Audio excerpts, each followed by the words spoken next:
Telling your story is an inclusive view of the people around us who share the same dreams and goals but face different challenges moving forward. We hope you come away from each show inspired. Keep watching for this episode of Telling Your Story with Terrel and Nick, coming up next.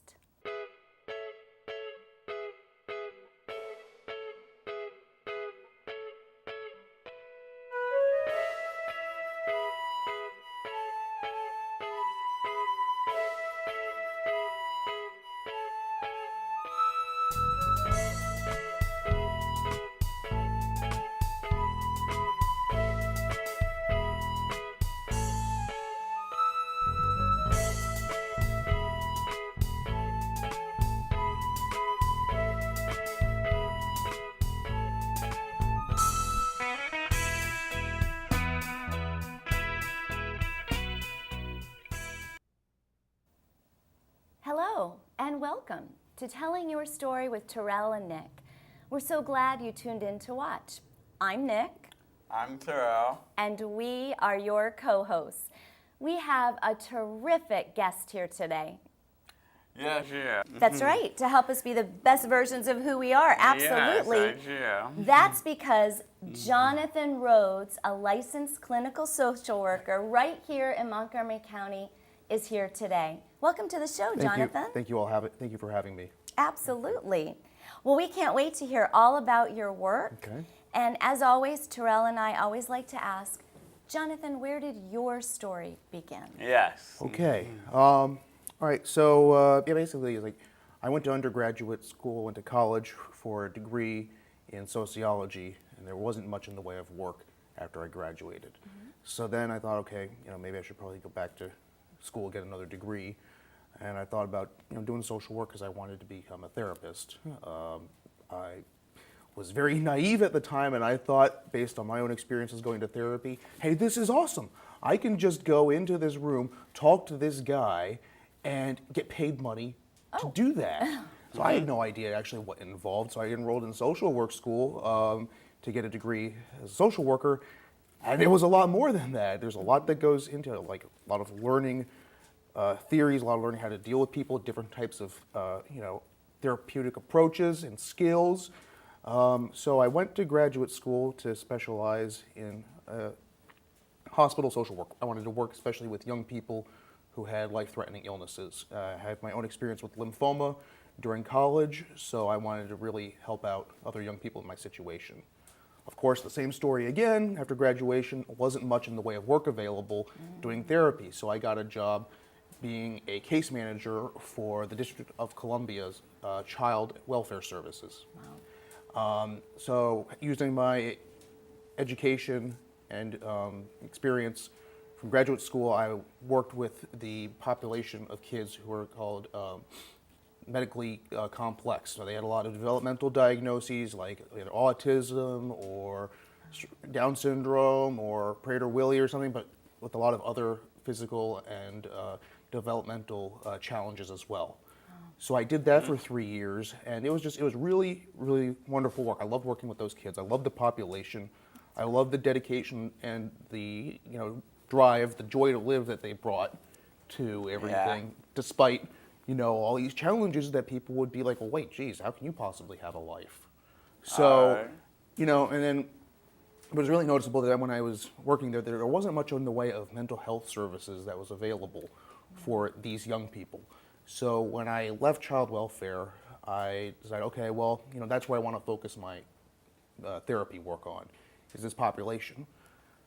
Again, unfortunately, though, having a background in case management, trying to break into clinical work, meaning going to actually do therapy, does not really come across like that there's a lot in common. So like being case manager is usually solving problems, getting, things done, like helping you get housing or get, equipment. Therapy is more about, okay, working on feelings, and thoughts and other issues that, make it difficult for us to enjoy optimal mental health. So they don't really get seen as being the same, if you will, or being compatible. So it's hard to find a job doing therapy. Right. So then that's why I decided to start my own practice. I have an office in Kensington, and I work with kids and young adults and some adults with developmental diagnoses, because the diagnosis, like let's say autism or Down syndrome, as you will evolve over the course of a person's life. Different needs come up, different needs go away, different coping skills are needed, different types of support, especially learning how to handle the emotional self and being able to express one's true person besides what we just see on the outside. That needs to be evolved and worked with over time. So I started doing that, and also I started taking insurance too, because I believe that it was more accessible to these populations. A lot of these individuals are either on Medicare, or for the older ones, Medicaid for younger ones, and there's not much in the way of mental health services in the area that takes these insurances, and it's an area that's needed. So I decided, okay, I'm going to take these, and I'm really focus on dating and relationships issues, emotional issues, for especially how it impacts men, and male identity, the idea of what it means to be a male, what it means to be a man, to be able to be a full man, to that can express themselves, can articulate, can advocate, and be treated as a full human being, not just somebody who has a developmental diagnosis and gets seen like, oh well, you're like the Rain Man, or you're like this other guy. Right. So that's really kind of where I got into it, and that's what I'm doing. All right. Wow. Wow. I know. That's Sorry, amazing. I said a lot, but no. No, that's fabulous. Great. Jonathan, can you talk about the different types of therapies? So for when someone comes to your office, it's not just necessarily talking. There's Right. other ways that you communicate with your clients. Can you talk a little bit about that? Sure. So a lot of what I do is based around what the client tells me about themselves, what information they give me. I see myself as I'm just a guy in an office. I've been trained. I have some experience, but at the same time, you're living with, your challenges, your needs, your strengths. You're living with that every moment of your life, so you're the expert. Right. So I will yes, use all right. what information you give me to work with, especially around certain interests, to kind of help build understanding, if you will. It's like between ideas, like, okay, there's these concepts, like how we can help change, our thoughts and our feelings, so that we're able to just kind of get through life a bit easier. Right. But okay, I'll make it more about, along the lines of an interest that you have. So like if you're interested in boats or something like that, then we might try to do something around that. I do a lot of expressive work with individuals around, not just talking, but expressing what cannot be verbally said. So like using art therapy, using sand tray therapy, where you use different objects to create a setting, a scenery of an event or something, and I also use play therapy, narrative therapy, and all sorts of those techniques. All right. We will continue our fascinating conversation with local psychotherapist Jonathon Rhodes right after these messages. Yeah, we will be right back after these messages. Don't go away.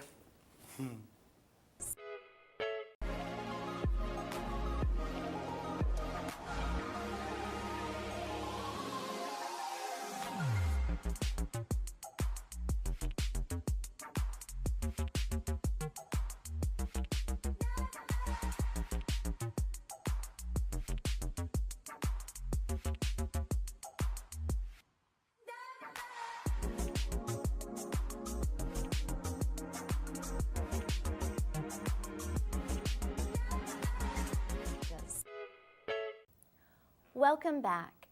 Terrel and I are having a fascinating conversation with a local psychotherapist, Jonathon Rhodes, who has an office right here in Montgomery County.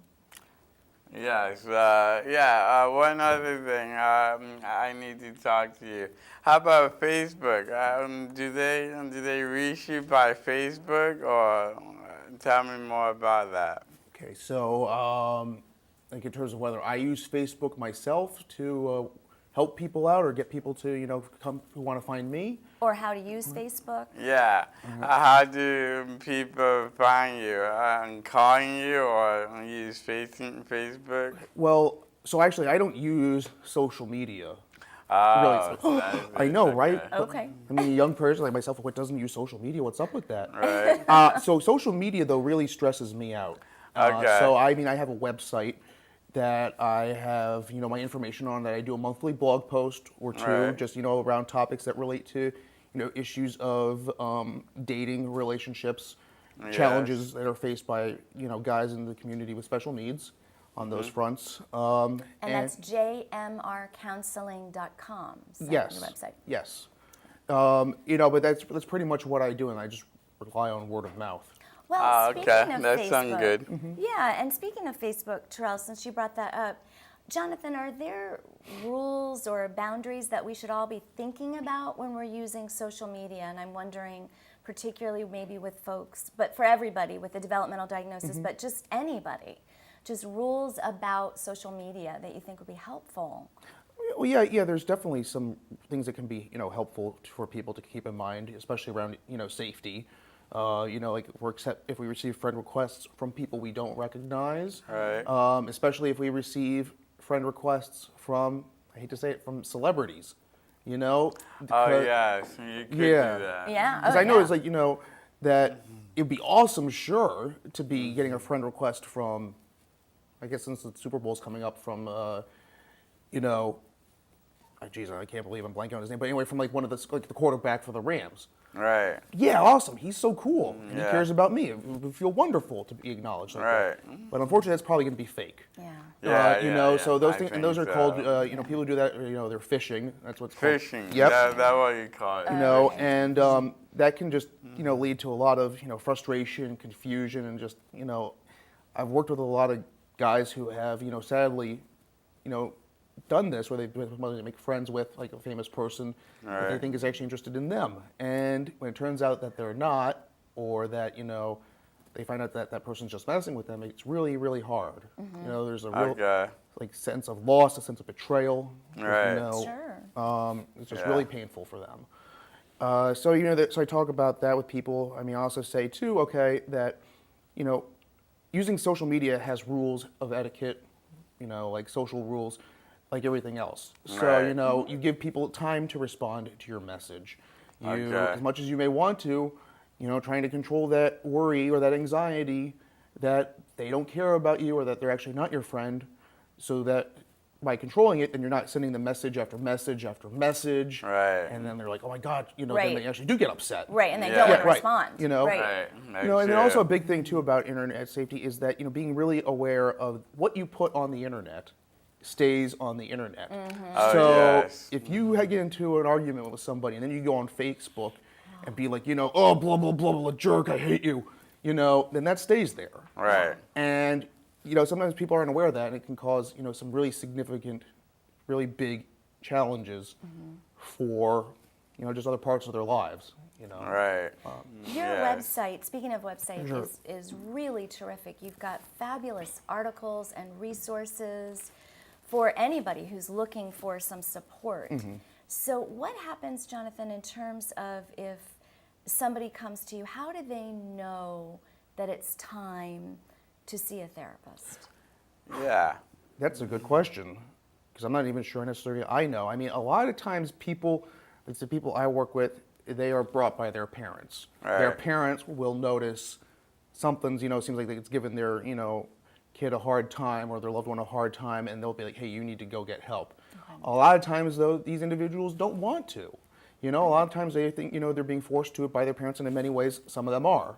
So then where the work has to be done in terms of building that called therapeutic alliance, meaning that, okay, we both can work together and that I can be somebody who is on their side, somebody that could be helpful, is, without pushing them, saying, no, you need to be here, being more like, okay, like, so you've been brought in here, what might you think you need help with? Or what do you want to work on, if anything?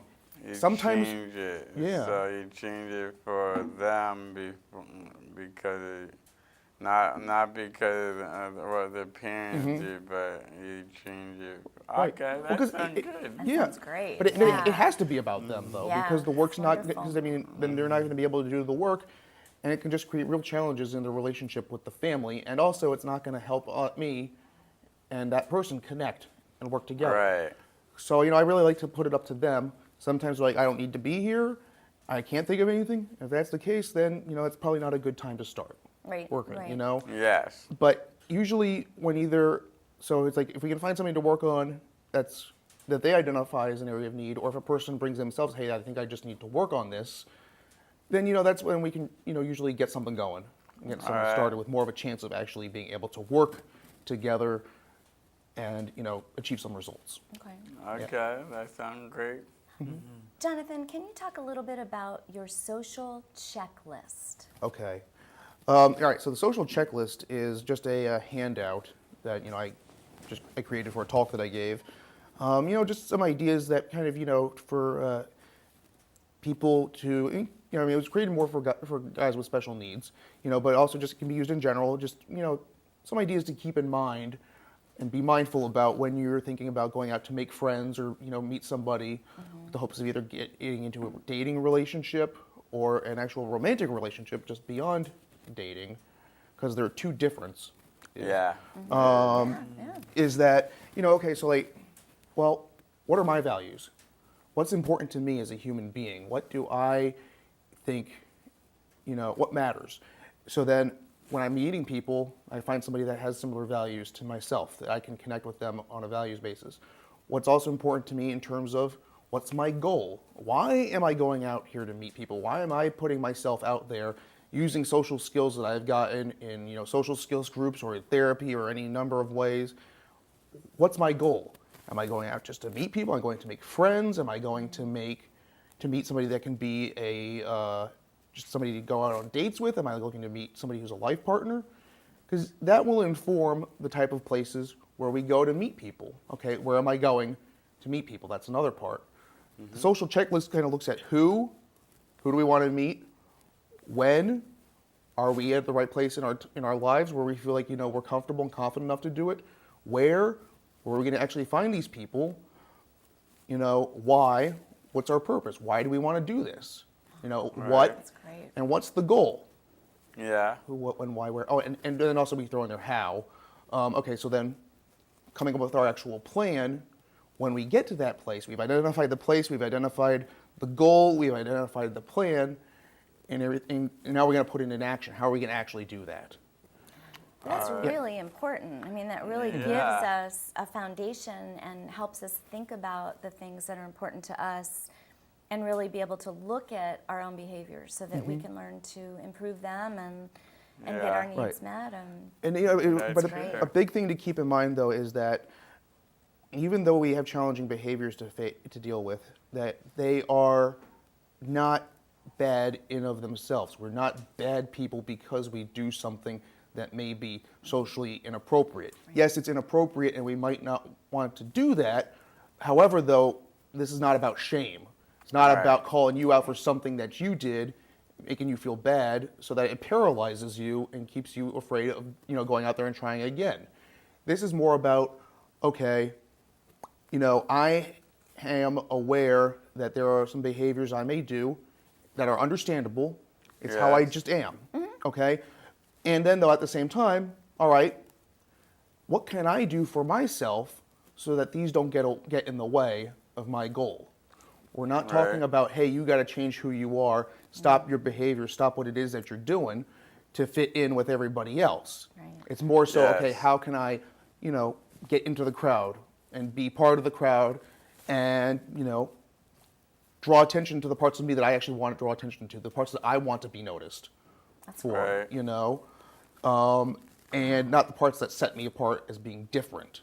But how can I incorporate that in? So, it's really I try to work from like a non-shame, not focused on conformity and on being somebody else. All right. That's great. So yeah, it is great. One other thing, how did you? Everything deal with money. So how are people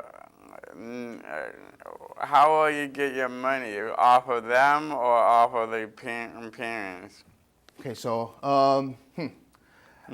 that's an interesting one because I don't really get that question that much. No, I mean I do. You're a great right, interviewer. No, you're great. No, I sum him. No, you're fine. I mean, it's like, but no, I think that's an excellent question because it does speak to the challenge that myself and a lot of other people in the mental health field face. Where okay, yes, we need to make a living, but at the same time, though, how am I making my living off of these other real issues that somebody is dealing with? Yeah. That's a challenge, Sure.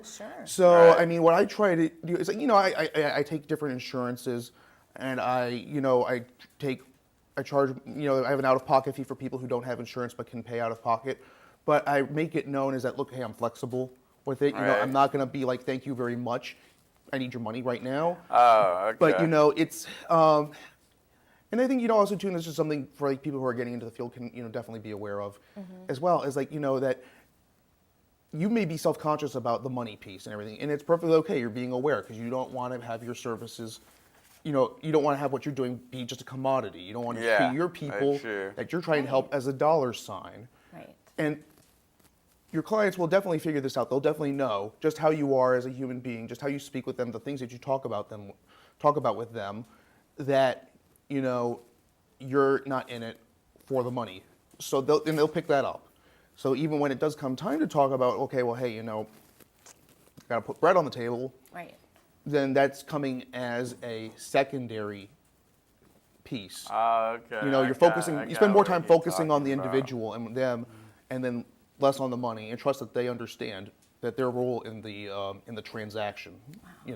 All right. That's great. Good. I mean, it's a tough question, but yeah. Yeah, it is. You did good. Thank you. Jonathon, what is the most wonderful thing about being a psychotherapist, do you think? Well, the psycho. No, not that part. Sorry. I guess the thing I like about it is that especially with the population that I work with, is that they're so enthusiastic about wanting to, be successful, wanting to be the people that they want to be, and also though having to realize that they got to deal with a world that is not the most forgiving, the most understanding, and the most inclusive. So the fact that these guys just show up for life, and the fact that they show up on a regular basis that's really motivating. That's where a lot of the fun is. And also too, is that, I mean, working with these guys is like a lot of the ways that they think about things is very unconventional, meaning that they won't think about it in like what we might say is like a really logical way, So, but yet with the way they think about it is completely still makes sense. Right. So working with that, kind of having to be creative, kind of going back to that piece before about, all right, let's tailor, your interests and how you think about things to this real world situation. Yes. That's fun. That's rewarding, especially then when you do that, you make that connection between a concept that is all like, very, academic, very much about like, science. You make that You make that connection between that and a very concrete thing that they understand, like something that, like, just like an object that they can understand. Right. And then they have that aha moment. That's great. That's what I do it for. So yeah. Okay. That's that sounds awesome. good. No, that's wonderful. Well, we're really excited that you came to the show today. Thank you. And I feel inspired and motivated too. Yeah, me too. Everything you said, especially when you said just you help people find their aha moment. To me, that's a really amazing thing to do. And unfortunately, it's all the time we have on telling your story with Terrel and Nick. We could have done a second show on this. Yeah, second show. Easy. Thank you so much, No worries. Jonathon Thank you. Rhodes, Thank a you very local much for having me. psychotherapist here in private practice, right in Kensington. You can find Jonathon at his website, jmrcounseling.com. Yes, he is a good person. And we hope you'll come back on the show, since I think Thank we you. probably have lots and lots of things more to ask you. Oh, yeah, I'd be happy to yeah, do so, yes. A lot more. And like Terrel and I always say, remember, wherever you are in your life. Keep moving forward. Thank you. See you next Cheers. time.